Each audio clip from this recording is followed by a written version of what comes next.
This is Ron Paul with your weekly update for November 7th. These are frustrating times for the president.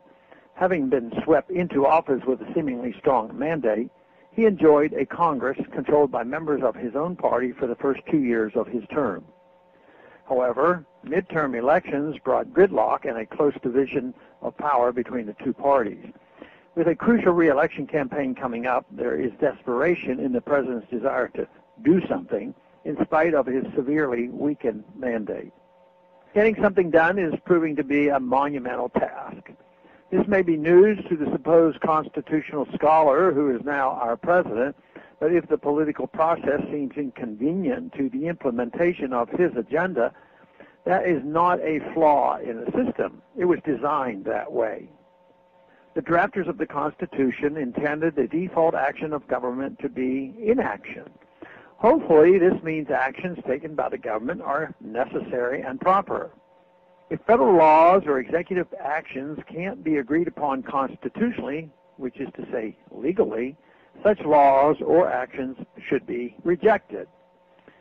The vision of the founders was to set up a government that would remain small and unobtrusive via a system of checks and balances. That it has taken our government so long to get this big speaks well of the original design. The founders also knew the overwhelming nature of governments was to amass power and grow. The Constitution was to serve as the brakes on the freight train of government.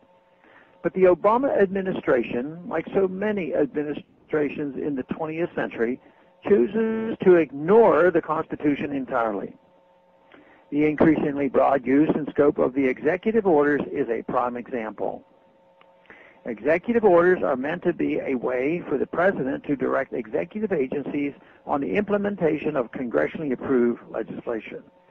It has become increasingly common for them to be misused in ways that are contradictory to the congressional intent or to bypass Congress altogether in enacting political agendas. The current administration has unabashedly stated that Congress's unwillingness to pass the President's Jobs Bill means that the President will act unilaterally to enact provisions of its piecemeal through executive order. Obama explicitly threatens to bypass Congress, thus aggregating the power to make and enforce laws in the executive. This clearly erodes the principles of separation of powers and checks and balances. It brings the modern presidency dangerously close to an elective dictatorship. Of course, the most dangerous and costly overstepping of executive authority is going to war without a congressional declaration. Congress has been sadly complicit in this usurpation of ceding much of its war-making authority to the executive, because it wants to avoid taking responsibility for major war decisions. But that is part of our job in Congress. If the president cannot present to Congress and the people a convincingly strong case for going to war, then perhaps we should keep the nation at peace, rather than risk our men and women's lives for ill-defined reasons. The administration certainly was not the first to behave in ways that have defied the Constitution to overstep its bounds. Sadly, previous administrations have set precedents that the current administration is only building upon.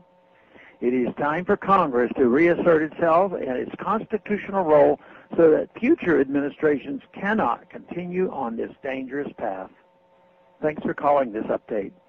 A new update is placed on this number, 888-322-1414, every Monday. The written text can be found on my webpage, www.house.gov/Paul, under the heading Texas Straight Talk. Thanks for calling.